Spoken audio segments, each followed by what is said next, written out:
We've all heard about the dual SM840 motor problem where they start up at twice the normal speed, and they're out there. I've just never seen one that does it consistently until today. This one does it. But of course, I'm not going to find that out until I spend half the day taking this mechanism all apart and lubricating. So we're going to overhaul it and then find out it's got a bad motor. Let's watch. I'm told this one just needs mechanical lubrication and cleaning. It's all gummed up, apparently. I haven't tried it, but I'm told it does not operate. So before I even plug it in, let's take it apart and clean it up. We'll take the top off it, store that for safekeeping. So for those that weren't familiar with some of the setup on these, you've got your lift adjustment over here. This determines how high it lifts the stylus when you operate the cueing arm. You got a single and multi-record selector over here. That selects whether you're playing a single record or whether you've put the optional stacker spindle on, and what it does is it raises the actual tone arm slightly. There's also an adjustment for the lead-in where it drops the record, and that's actually an adjustment that's under here. And on many of these I see this is snapped off. But on these ones here, where the dual logo has not been snapped off, you just lift it up on the corner and swing it over to the side, and it exposes the adjustment screw. What this does is this sets the lead-in position for your 33 or 45 record for the automatic drop. That's where that setting is. The setting for where the record picks up at the end is actually underneath the unit. But we're going to take the turntable, or take the changer out of the base now, and then I can work on the mechanism. So I've released all of the transport screws.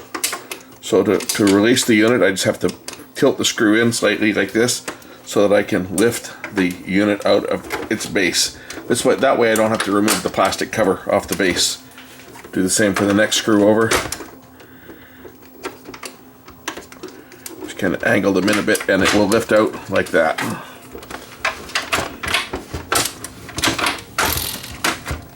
Now once the unit is up, I can unplug or pull the wires in, give myself some room to work on it. So the first thing I'm going to do is I'm going to remove the cartridge just so it doesn't get damaged by just pushing the lever back. Now the reason that these units had removable cartridges like this was for use with CD4 records. So you could put a 4-channel cartridge in and you'd buy the whole entire head shell, have your cartridge mounted, and then you could switch back and forth if you wanted to play a 4-channel record as opposed to a stereo. Because in the day of 4-channel records, yes, you could play a stereo record with a 4-channel cartridge, but it wouldn't sound quite right. So users would swap the cartridge to a CD4 cartridge to play their 4-channel records, or a stereo cartridge to play a 2-channel record. And that was one of the strengths and one of the reasons they had this removable head shell. Other record companies, you bought the entire head shell and you unscrewed it from the end of the arm. You know, they just typically had a nut that you unscrewed and the head shell pulled out. But that was one of the main reasons for having the replaceable head shell like this, is for people that wanted to play CD4 records. Of course, your CD4 record had to go through a special decoder as well. Anyway, cartridge is off. We're going to put that away for safekeeping so that it doesn't get damaged, so the needle doesn't get damaged while we're working on it. Neat thing about these, the Shure M75 cartridges, is the protector has a magnifying glass built in so that you can observe a magnified view of the stylus. Makes it a little easier to see if the stylus is dirty or damaged. We can lift the platter off. The platter has a sub-platter with the belt drive on this one. So we're going to lift the platter off and just put it away again so that it doesn't get dinged or damaged when I'm turning the unit over to work on it. We'll also remove the belt and the sub-platter so that I can lubricate under the sub-platter because it just lifts off. And the bearing just fits over top of this other bearing, so we're going to lubricate that.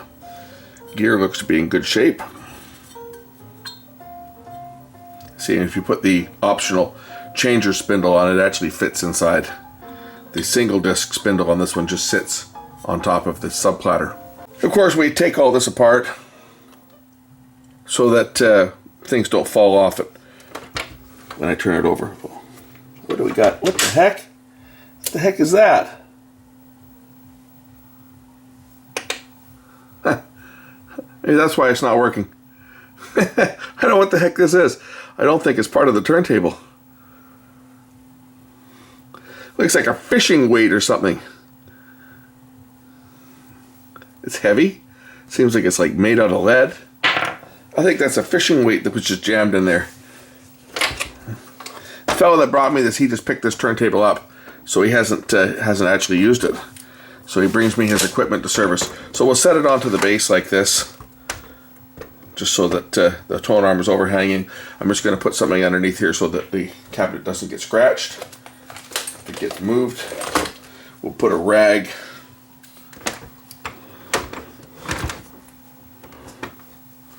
along there. Then I can set the unit on like that, and then we're going to go ahead and we're going to lubricate all the gears and levers and wheels and stuff, because what happens is these get all gummed up. I think this one probably already is all gummed up. Oh yes, yeah, this is all gummed. See, this should move freely, but it's not. This is gummed up. So I'm going to have to take all these pieces off and lubricate them, because what's happened is the grease has dried up. That one's okay, but this one here is gummed up. So we got to take all this apart and lubricate everything. Take all the dried grease out, and then that will fix this unit. At least it should.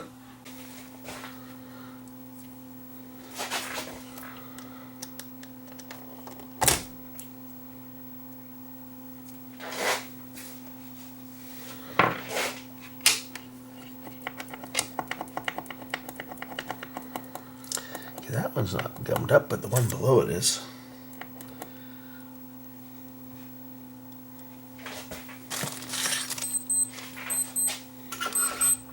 Get some more light going in here so I can see what I'm doing.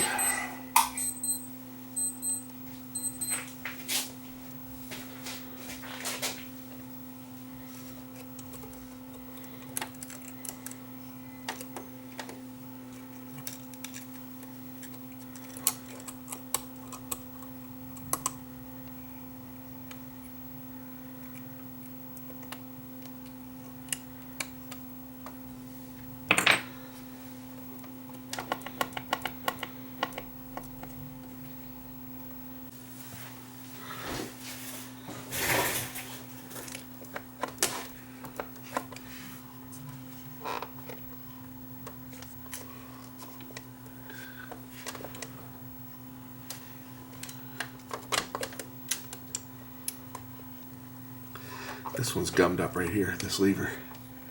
That's gummed up. Actually, this one here does appear to be fairly free now. But we're going to take it apart anyway and clean underneath it. That one works okay. But this one here feels like it's gummed up. The base one here.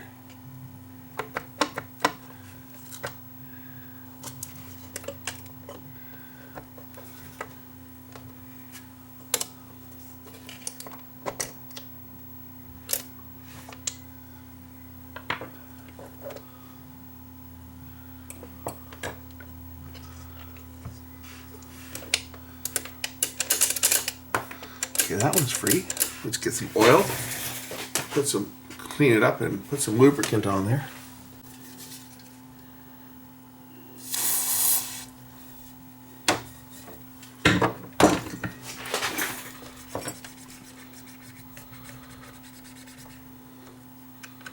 Do not worry about what just spilled on there. It's Freon. It will evaporate pretty quick.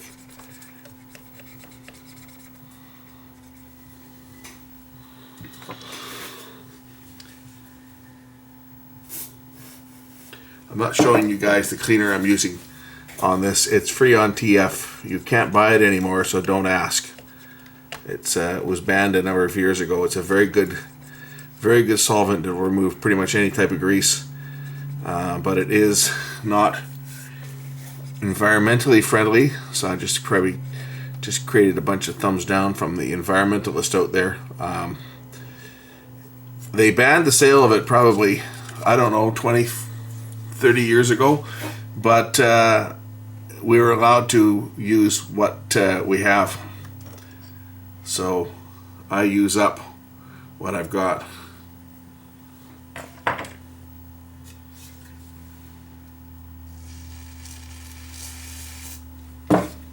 And I've got a couple cans of it still. But when it's gone, it's gone. I won't be able to get any more.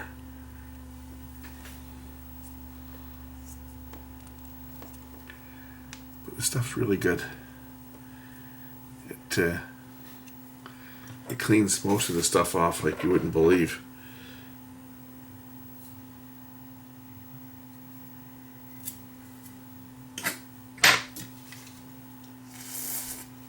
And it's unlike some of the stuff that came after it. The other stuff is harmful to plastics. This stuff is not too bad, but it does, as you can see, it takes off this old dried up grease. This one here, this lever here, is also gummed up right there, because this is on a pivot. One of these is on a pivot and it's jammed. See, that's gummed up there, so we got to clear this out. Clean all this crap out and start over. Put some new oil in there. That's what happens on these old turntables, is that they get gummed up. I'm going to use WD-40 now, as it's also a very good cleaner, and it's a penetrating oil. So we're going to use some of that on here to get right into this this pivot, this bearing that's gummed up. As you can see, this old glue here is it's almost like this old lubricant's dried up almost to the point it's like glue. So I'm using WD-40 on this one, just because Freon is a very good solvent, but it doesn't do much as a lubricant, and it won't get into this pivot point here, which is sealed up. I can't get in there with it, so WD-40 sometimes works better in this situation. So that's what I'm using right now, is some WD-40.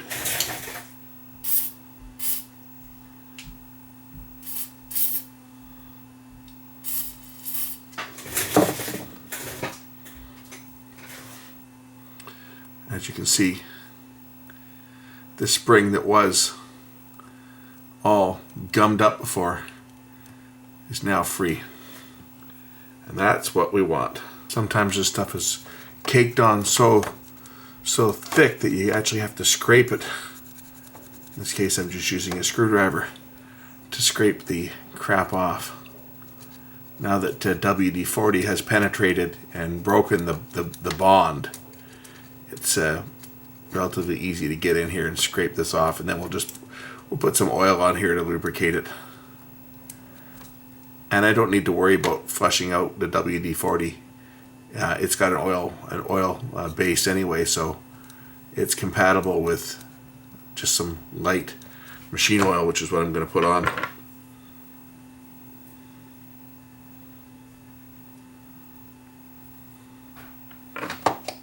So I just use my good old 3-in-1 electric motor oil. We'll just put a drop right down there, and that will keep this piece moving freely.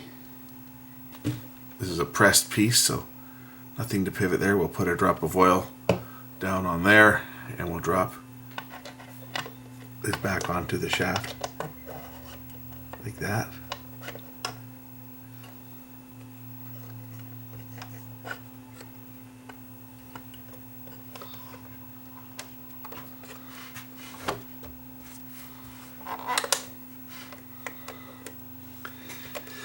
And I have to deal with the control here, which is frozen, so I'm going to undo the nut there and take that control off. I can put some more lubricant on this other piece here too, and put this one back on.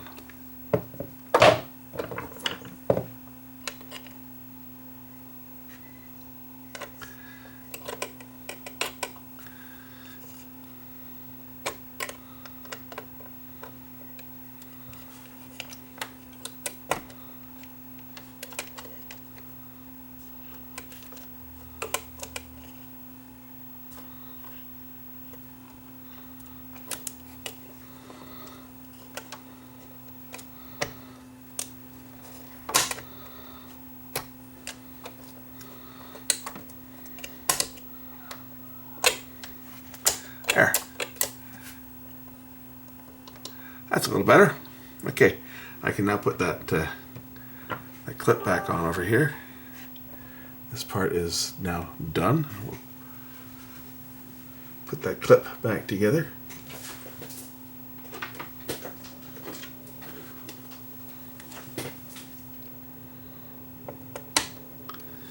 Okay, now do this one.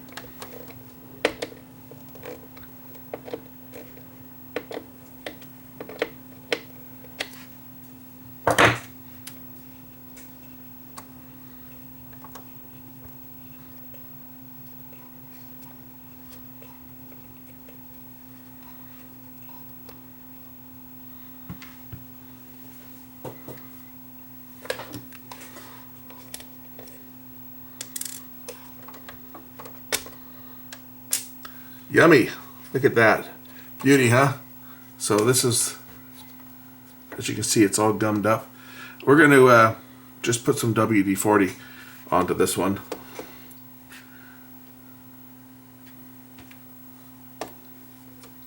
I'll spray it onto a Q-tip first. Let it soak in.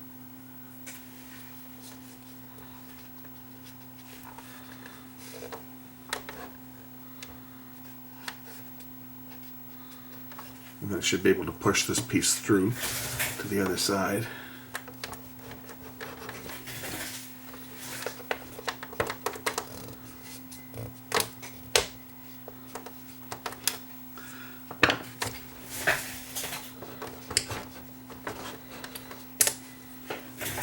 And then we can clean the rest of the crap off of this one.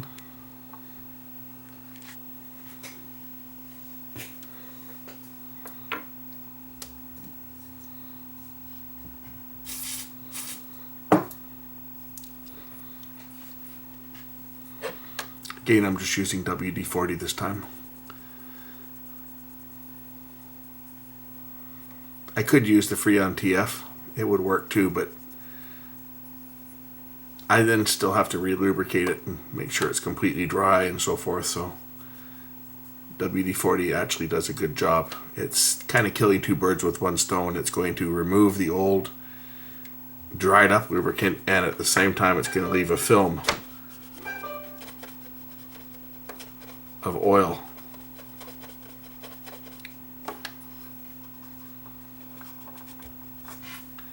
And there's some crap that's dried up on here too, so we'll just scrape that off.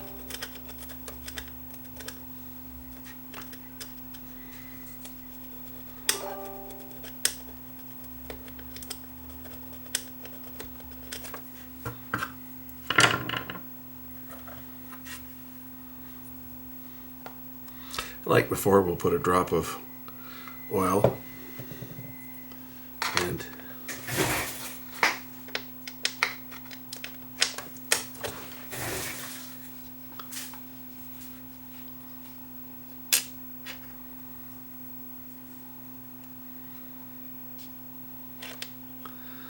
place the shaft back on, and the shaft goes in like this. It's keyed, so once it's in place, you have to make sure you're lined up here with the control arm, because that's what moves the control arm back and forth, and then the washer and the nut.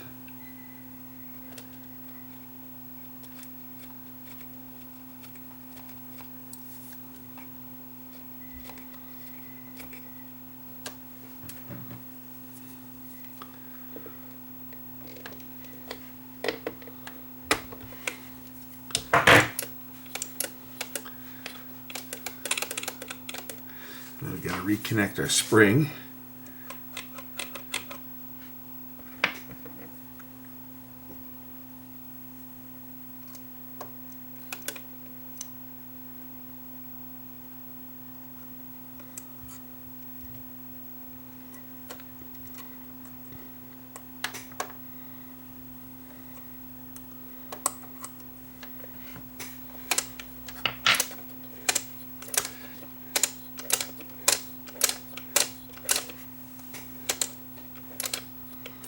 Pivots that haven't already seized up,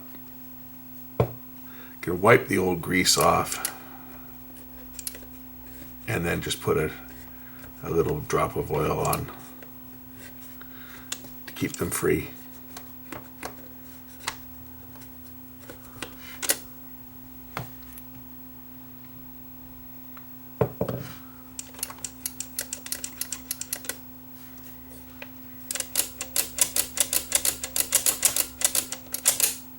Okay, that's got that one. We got some more levers over here that we need to address. This one here is also, I think, gummed up. So we'll take this one apart next. This is the one that's adjusted with that screw for the placement of the record. And it feels kind of sticky.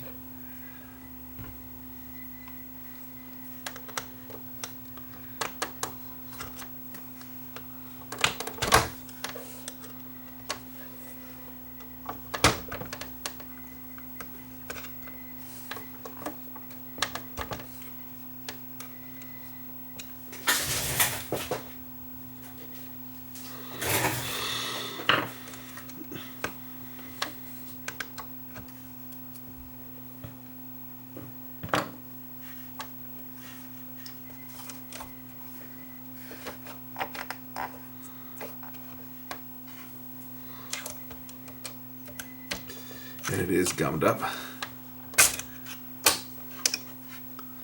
So again, we'll clean off the post.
There we go, that one's nice and free now.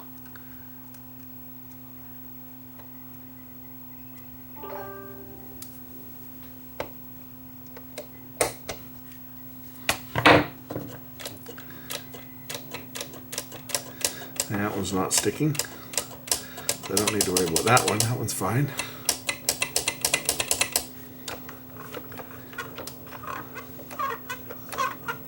That's the queuing lever, you see. That one's working fine.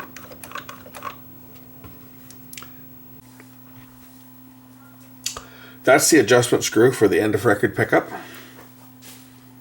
So if it's not picking up or picking up too early, that's the screw that adjusts it. There's a cam on here that moves this lever back and forth. If it gets to the end of its travel, you actually have to bend the lever slightly, but usually they're not a problem. The anti-skating over here, this little pivot, this pivot point here is gummed up. That's for the anti-skating adjustment, so we're going to lubricate that one.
There you go, that was nice and free now.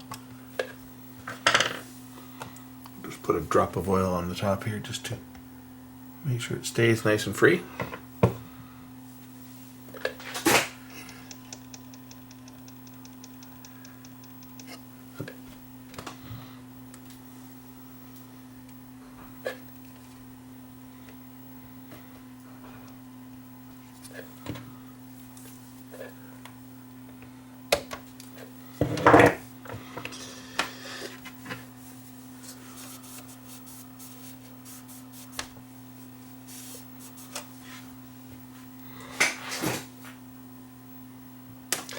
Looks like someone's already cleaned out the groove on this one, so that looks like that's been done.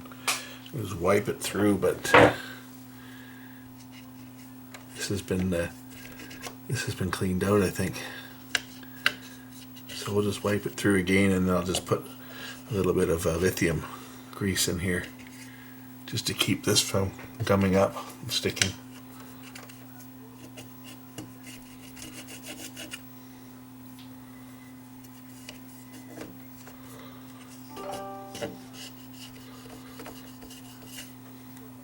Doesn't need to be a lot put in here,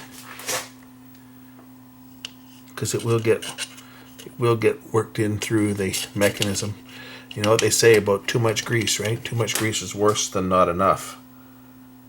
And this stuff is like a premium now. It's getting, well, it's not impossible to get. It's just you have to order a quantity of it to get it. And for what it costs, I'm not about to start ordering more of it for the little bit that I use.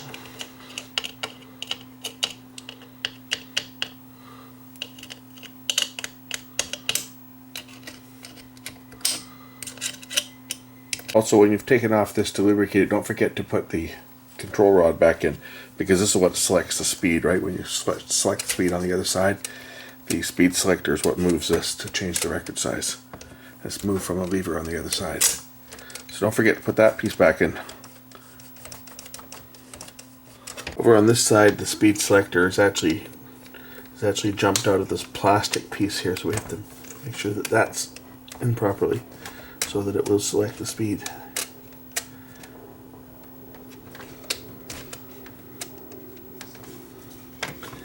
And of course, this is the pitch control that adjusts through this belt. To lubricate the motor, we have to remove it. And that's done by removing these 3 nuts on the top. I get a bigger pair of pliers for that. I get the ones I stole from BCIT TV production.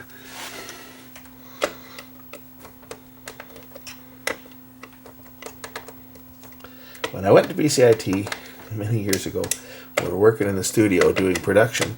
I guess I put these in my back pocket at one time and totally forgot that they were there. And they went home with me. And they never went back.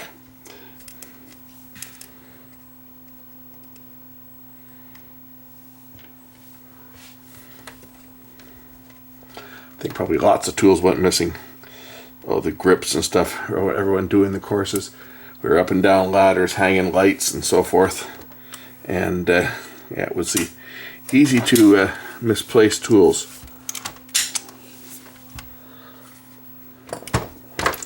Okay, that releases the motor, sort of. Gotta take this belt off.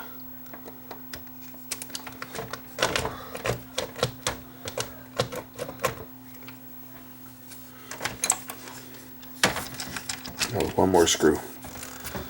Better remove the screw as well up here.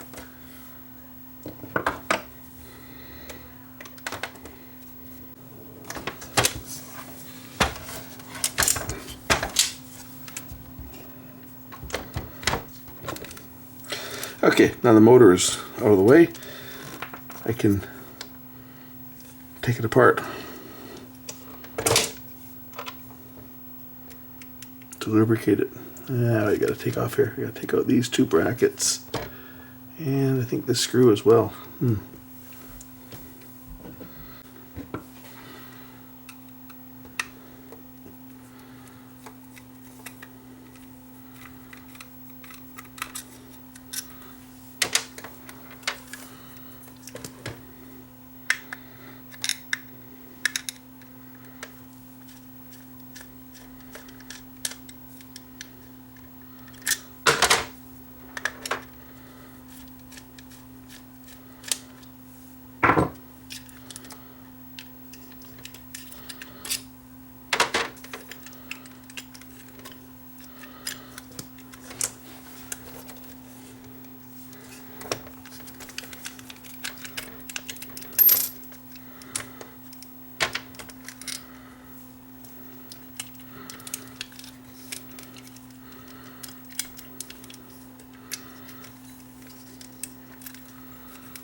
all this work just to get the rotor out so that I can lubricate the rotor.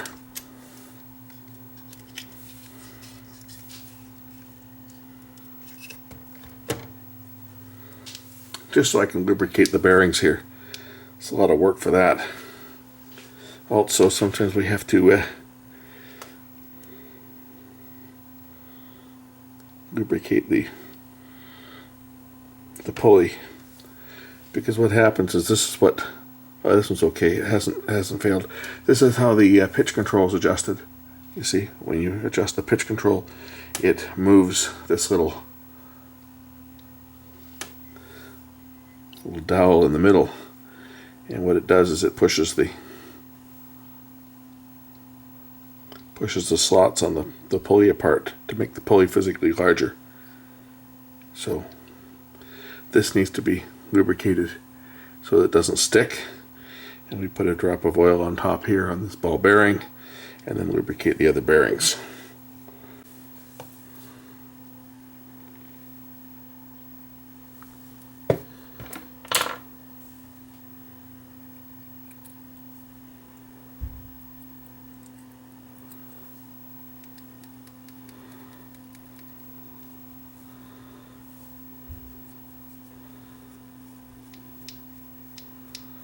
Again, you don't need much lubricant in there to get into the bearing, and I'll put another little bit down here. I'm going to put it onto my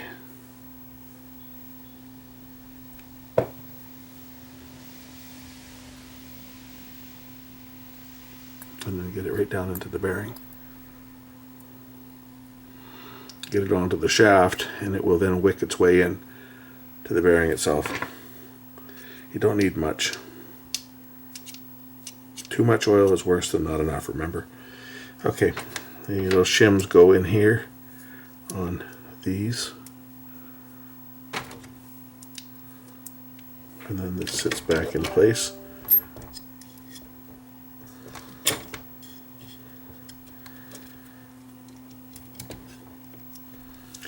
And we'll put some oil in the bottom bearing housing.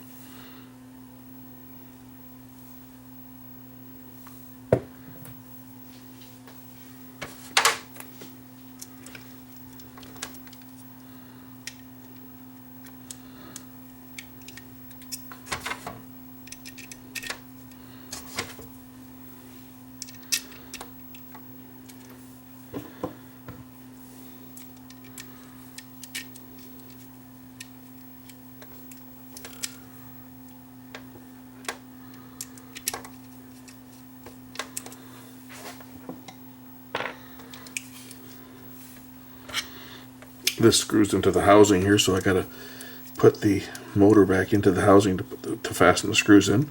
But I want them in place just to hold the shims and stuff in place. We'll put a drop of oil into the top of that bearing, and then put the motor back together.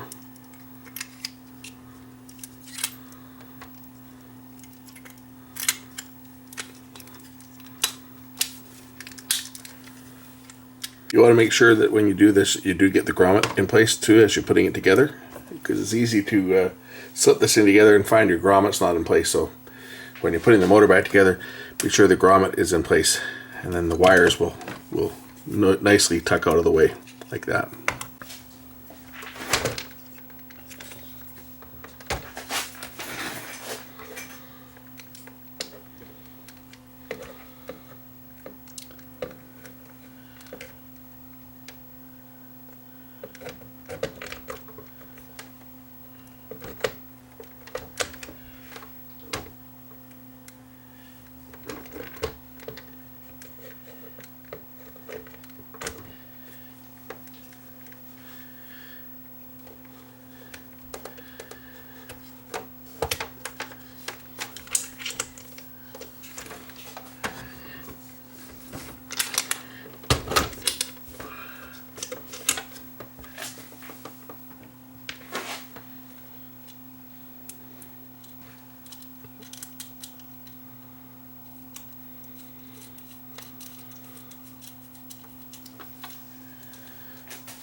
So if we go through the mechanism here, we click it to start.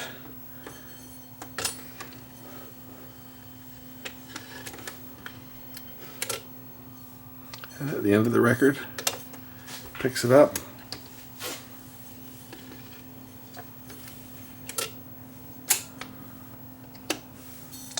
So that part works.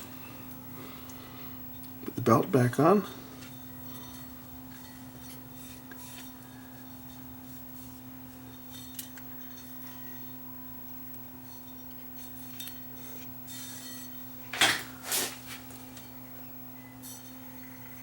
Okay, belt's in place.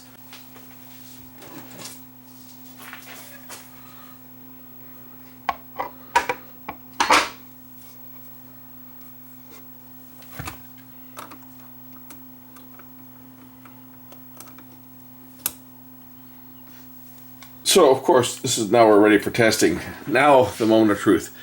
Now you saw that this one has an SM840 motor, and those were the notorious motors that sometimes start up at the wrong speed. So it's either going to start at the right speed or it's going to start extremely fast. Let's find out.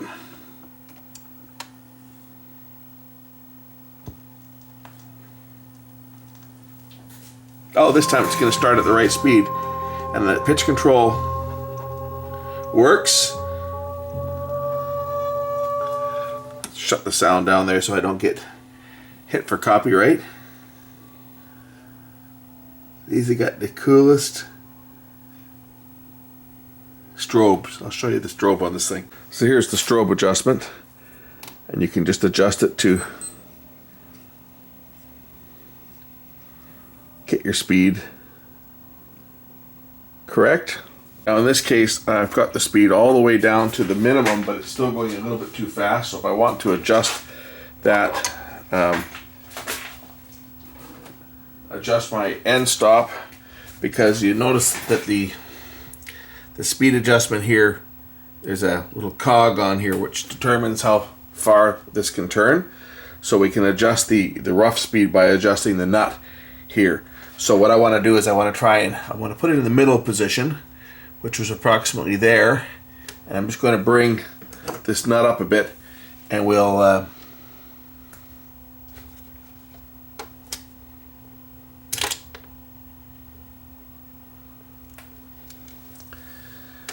check the speed again. I want to try and get it so that the speed is accurate when the control is in the middle position.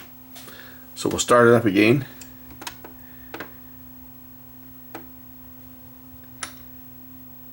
And of course this time the thing takes off at like 100 RPM. So if I just unplug the power and plug it back in, it'll likely synchronize at the right speed. Now it's going the right speed. That's the problem with these motors. So if I zoom in on the strobe, I can now adjust it so I can get the speed exactly right.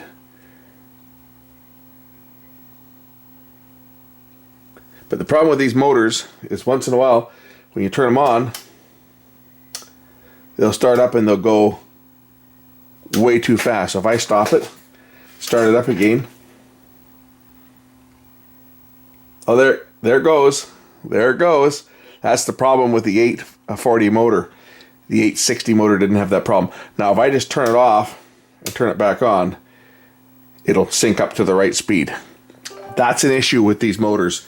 Unfortunately, this turntable's got a bad motor in it, and the only way to resolve this is to change the motor. Now the guy that owns this turntable, he was aware of the motor problems because he does have another one that's got the same problem. So unfortunately, when they do go into that higher speed, which this one has, all I can do is turn the power off and turn it back on, because that's the only way to synchronize it. Unfortunately, so if you're looking at a dual, look at the motor. If it's got an 840 motor in it, no matter how cheap it is, you might want to pass, because there's a good chance that it's going to have this flaw. The 860s, people that know dual know about the motor issue. The 860 motor was the replacement motor that solved the problem. But unfortunately, this one's got a bad motor and it's going to start at the wrong speed sometimes. And that's just the way that it is on these vintage turntables. Anyway, you guys saw how to take this thing apart and lubricate it. There's not a heck of a lot else I can do on this thing now because it's all back together and it's got a bad motor. And we didn't know going in whether the motor was any good or not because it wouldn't turn, primarily due to this fishing weight that was jammed in the mechanism. I think that's what that is. That's a fishing weight. Like 1 ounce. Let's even get some markings on it. So, anyway. Buyer beware if you're buying a dual used. Lift the platter out or lift out the mechanism and check the motor before you spend any money. If it's an 840, you might want to think twice because there's a chance that the motor is going to be foobarred, like it is on this one. You got to keep that in mind that it can start at the wrong speed, and it's kind of hit and miss. Right? Sometimes it'll start. See, that time it starts at the wrong speed. I can tell because the strobe is going and I can see how fast it's going. And if I just... Now it's going the right speed. So if you get one of these things, that's basically what you got to do. Once they're going, they're fine, right? If you've got the record stacker on there, you stack your 5 records, they're fine. It's just the initial startup. When you start it up, you look at the strobe. If the strobe takes off, right? This time, okay, there it goes. There it goes. So I just stop and then come back on, and now it's fine. That's what you got to do with these units. When you have one of these and it does that, short of changing the motor, that's all you can do. Anyway, oh, and as I say, it doesn't do it on all the 840. Some of the 840 motors are fine. Some of the 840 motors will never do that. But a lot of them do. Thanks for watching. We'll catch you in the next one real soon.